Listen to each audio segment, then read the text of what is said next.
Thank you for the surprise బావా. Birthday నీది కదా.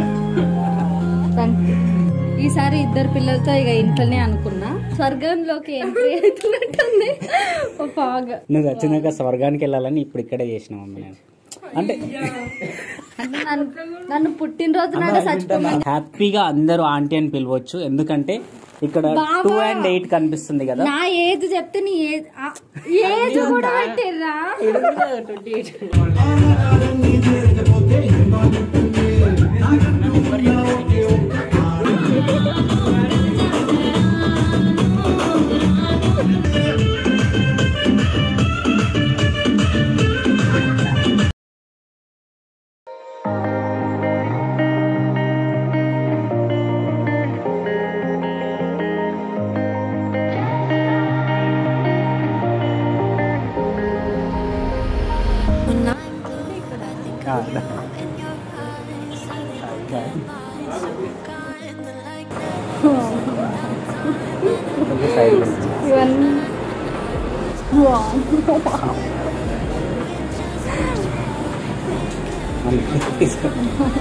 Thank you.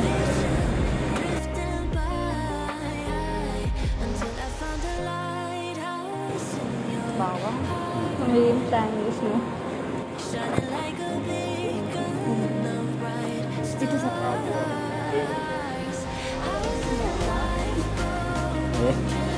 ఓకేనా జగతి దామ్ వెళ్ళమ్మా.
సూపర్.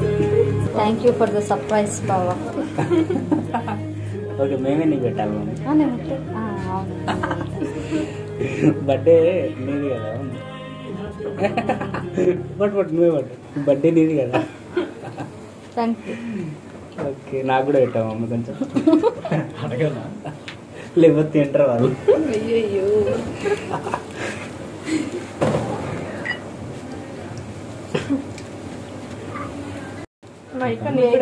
ఎప్పటి నుంచో అబ్బా నేను ఇదే కదా ఇంకా. Okay happy birthday. Happy birthday అన్నాడు పాపం ఆమె వెయిటింగ్ లో ఉంది. ఇప్పుడు చెప్పు మమ్మీ క్లియర్గా నీకు ఎట్లా అనిపించింది, ఏంది ఈ బర్త్డే సర్ప్రైజ్? చాలా బాగుంది. యాక్చువల్లీ సింహ నేను ఏమనుకున్నా అంటే పోయినసారి ఊర్లో జరిగింది, ఈసారి ఇద్దరు పిల్లలతో ఇక ఇంట్లోనే అనుకున్నా.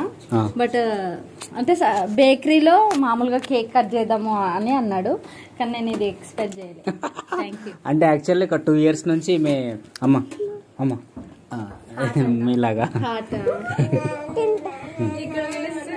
యాక్చువల్ ఏమైందంటే ఒక 2 years నుంచి ఇది బాగా వైరల్ అయింది కదా, ఇటువంటివి బుక్ చేసుకోవడం, తర్వాత రీల్స్ పెట్టడం, ఇవన్నీ చూస్తున్నాను ఇంట్లో. అంటే ఇట్లాంటి దాంట్లోకి వచ్చి నేను బర్త్డే సెలబ్రేట్ చేసుకుంటాను అంటే ఇంకొక 5 years తర్వాత చేసుకుంటానేమో, ఈ పిల్లలతో ఇక అవ్వదని అనుకున్నాను. ఇట్లా ప్లాన్ అయింది, చాలా బాగుంది కదా, సూపర్.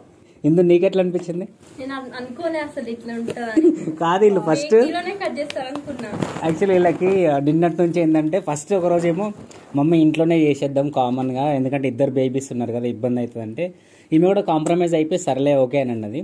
తర్వాత మళ్ళీ ఎందుకులే సడన్గా మళ్ళీ బయటికి వెళ్ళేటప్పుడు డౌట్ వస్తుందని చెప్పేసి మమ్మీ బేకరీలో చిన్న కేక్ కటింగ్ ఉందని చెప్పి పట్టుకొచ్చిన, కట్ చేస్తే ఇక్కడికి వచ్చినాము.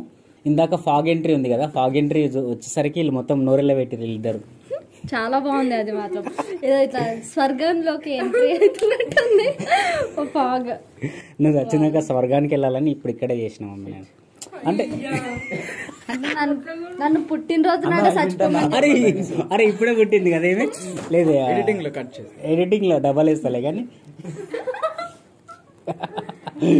Thank you so much for this beautiful moment. Okay, and so ఇప్పటి నుంచి మీరు చిన్నిని హ్యాపీగా అందరూ ఆంటీ అని పిలవచ్చు, ఎందుకంటే ఇక్కడ 2 and 8 కనిపిస్తుంది కదా. నా ఏజ్ చెప్తే నీ ఏజ్ కూడా పెట్టిర్రా, అక్కడ క్లియర్ కనిపిస్తుంది కదా మమ్మీ. సో అక్కడ 2 and 8 కనిపిస్తుంది కదా. 28 అంటే నా 27. నేను చాలా 1 year చిన్నోని. సో నాకు 1 year చిన్న ఉన్నప్పుడే పెళ్లి చేసిరు ఈమెతో, నాకు కష్టమేనా. నాకంటే 5 years. నాకు 18. మనోడికి 16 అయిపోయి మొన్న 18కి వచ్చిండు. మనోడైతే 14 కానీ పెళ్లి అయింది. కోర్ట్ మూవీలో ఈ అబ్బాయి యాక్టింగ్ చేసింది, చాలా బాగా యాక్ట్ చేసిండు, కానీ ఇప్పుడు హెయిర్ కట్ చేయించిండు. కట్ చేయించినా ఊడిపోయినాయా? లేదు, కట్ చేసేసి జైల్లో వేస్తే ఊడిపోయినాయి. లేదు, జైల్లో కటింగ్ చేయించారు, హెయిర్ స్టైల్ పెంచుకొని. నేను కూడా అనుకోలే ఇదంతా ఇంత సక్సెస్ఫుల్గా అవుతుందని, ఎందుకంటే సింహ నేను నిన్నటి నుంచి ఏమంటారు ఈమెకు సర్ప్రైజ్ గా చేయడానికి మేమిద్దరం నిన్నటి నుంచి కొంచెం ఆలోచించి మంచి మంచి ప్రణాళికలు వేసి ఏ రూట్లోకి వెళ్ళి తీసుకురావాలి, ఎట్లా షాకింగ్ చేయాలని ఆలోచించి మరి పట్టుకొచ్చినాం. సో ఫైనల్లీ ఇట్లా జరిగిపోయింది. వీళ్ళు రీల్స్ ఫోటోలు మామూలుగా పెట్టారు, ఇన్స్టాగ్రామ్ లో చూడండి సంపుతారు. ఇక అమ్మా ఏం చేస్తారు మీరు? వీళ్ళ ఆనందాలు చూడండి, ఫోటోలు తీయండి, రీల్స్ తీయండి. జగతి జగతి కేకా? జగతి కేక్ కావాలా? కేక్ కావాలా? జగతి ఫోటో దిగిన తర్వాత ఇస్తుంది. ఓకే,